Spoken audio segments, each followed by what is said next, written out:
On fait l'avocat du diable. Vous ne pensez pas que ces populations qui ont été parquées dans des bidonvilles, traitées comme des chiens, avec c'était quoi, en 58, il n'y avait pas des bidonvilles à côté de Paris? Ils vivaient où en Algérie? Pardonnez-moi, pourquoi ils sont venus en France? Pourquoi ils sont venus en France? Oui, pour gagner plus. Donc on les a traités comme des chiens, en leur donnant plus d'argent que chez eux. C'est ça que vous appelez traiter comme des chiens. On leur a donné du boulot. Ensuite, on a fait venir leurs femmes, leurs enfants. On avait sauvé leurs enfants, parce que c'est la médecine française qui sauvait leurs enfants. Je vous rappelle que moi, mes ancêtres étaient en Algérie, et on mourait du choléra et du typhus comme pas un. Hein, ça tombait comme des mouches. C'était ça l'Algérie.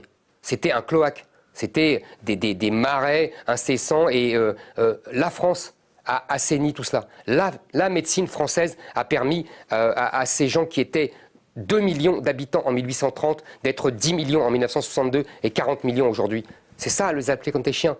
On les a fait venir, on leur a donné les allocations familiales, on leur a permis d'aller à l'école, on leur a permis d'apprendre la langue française, la magnifique littérature française. On les a mis dans des HLM alors qu'ils vivaient dans des gourbis. C'est ça que vous appelez traiter comme des chiens. On les a remis dans des gourbis, non? Non, pas du tout.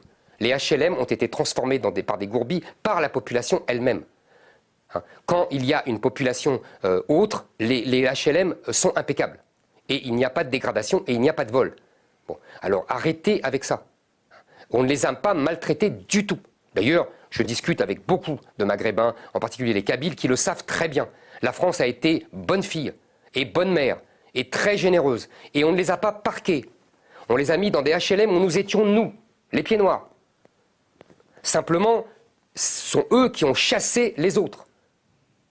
Ils ont chassé les autres parce qu'ils ont été... D'abord, ils ont imposé leur mode de vie, comme là-bas, et en plus, il y a eu des bandes maghrébines qui ont commencé à faire la loi, à voler on disait à l'époque, les autoradios.